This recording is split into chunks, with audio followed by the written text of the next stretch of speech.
Let's go to our sprinkles right now. Tom is our leader, 6-2 on moneyline sprinkles, up 8.85 units. Chip 6-4 on sprinkles, up 4.8 units. Danny 5-3, also 4.8. Bud 3-2. I mean, we've been making you money on the money line sprinkles. Everybody above 500 with these. So, Tom, what are your money line sprinkles for week 4? Well, this one's kind of cheating, I guess, because it's also basically tied to my lock, but I mentioned it early in the show. I'm taking Notre Dame plus 198 because I do think that they're going to win this game often enough to make that a very worthwhile price on our parts. Chip, I'm going against one of your locks here. Sorry, but I'm taking UAB plus 150. And then for my third money line sprinkle, I'm taking UTSA straight up plus 145. Notre Dame plus 198, UAB plus 150, and UTSA plus 145.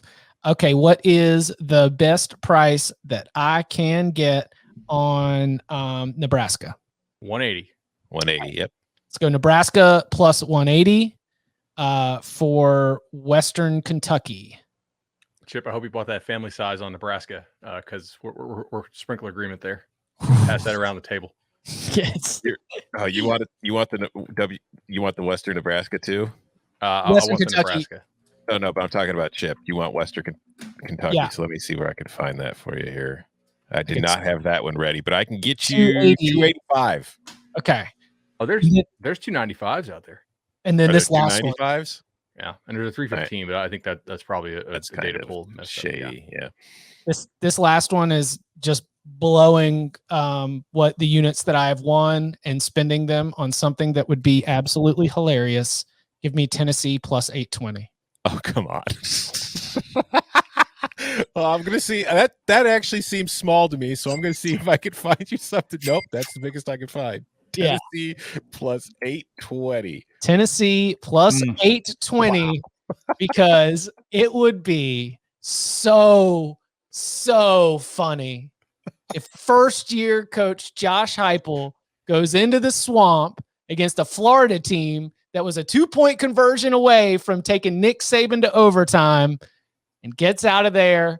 Listen, it doesn't matter if Tennessee loses the rest of its games. They beat Florida. That's one that you can put in your hat for sure. I mean, all right. It's only got to happen 11% of the time for it to be worthwhile, right?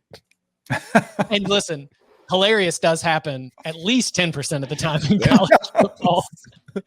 All right, Danny, what are yours? I have kind of along your lines. I have a wouldn't it be hilarious? I heard Bud earlier mention in passing the Texas Longhorns Casey Thompson transition. I'm not a huge believer either. Texas playing at home, noon game. I don't know. It wouldn't be hilarious to Texas fans or to Steve Sarkisian, but I don't think it's that crazy to think. Give me Texas Tech in a wild Big 12 game. Plus 270. Can I get that? 280. Oh, even better. The other one, Brock Purdy got back on track, but did he? I'm going to go ahead and take Baylor. Our guy Jeff Grimes is maximizing up front. Dave Aranda squad. I'm a believer in confidence. It might be awful teams, but you see 3-0 up there. You believe you can beat anybody in the world. I'm going to say they do it at home. Big win in Waco. And then last one for me, I'm going to go back to the well. Mississippi State playing at home. Got a big win against NC State as a dog. They're a dog against LSU. I don't know what to do with LSU this season, but I say Mississippi State gets it done at home as a short dog. I wanted to take Florida State, but Bud has me scared off, so I'm going to stay away from it. Can I get a Ryder Cup money line? Ooh, can I get a Ryder Cup money line sprinkled? You give the pick out, but it doesn't count. It's not. Are you going to take Europe? I am, and I'm always the patriot on the show. I'm the only patriot on this show. But, man, I'm worried about team chemistry. I just am. This team, too many individuals. I love what Europe does. They bond better. I think it means more to them. Our average world rank is like 8. Theirs is 30. We should win, but, man, they want it more. No, the commonality with the United States side is inexperience. You've got 6 rookies on this team, and I think that Steve Stricker's captain's picks were like Jordan Spieth and Justin Thomas's captain's picks. I think that they just went to Strick and were like, these are the guys that we like. These are the guys that we can put together. Your Spieth JT lineup Xander and Patrick Cantlay and DJ and Morikawa. Those are your 3 pairings that can get you to singles in a position to win. That's our own little lock fight. We'll figure out our own wager. All right. Maybe we'll set like a point spread on it. Okay, All right. sorry. Enough golf talk. Bud. Yeah, I've got a couple. Syracuse plus 205. Nice. Not a huge believer in Malik Willis to the extent, like, I don't think he's like a top of the first round type guy. Syracuse's defense, pretty okay this year. Liberty's offensive line this year, problematic. Middle Tennessee State. I don't think the loss of Hornibrook is a big deal at all. I think the other kid's a better player. Plus 140. Nebraska. I have been Mr. Michigan State all over this podcast, and I just think this is where we jump off. I do not think that like we got the exact reason why Michigan State would win last week, and it's because Miami can't tackle because they were missing Keontae Smith, and they already thought their starting linebackers were bad, and when their best one went down, nobody tackled. UTSA plus 140. Memphis run defense is poor.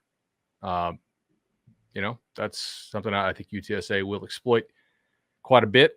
UAB plus 155. This is not really an anti-chip play. It's just a variance play. Did UAB give a damn about the Georgia game? Did Tulane give a damn about the Ole Miss game? I don't really know.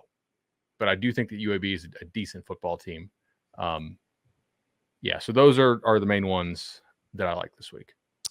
To review Tom's Moneyline Sprinkles, Notre Dame, UAB, and UTSA. I'm on Nebraska, Western Kentucky, and Tennessee. Danny's got Texas Tech, Baylor, Mississippi State, and Bud's got Middle Tennessee, UTSA, and UAB. Reminder, Nebraska, everybody. Syracuse too. Oh, and Syracuse. Don't forget about that one. And Nebraska.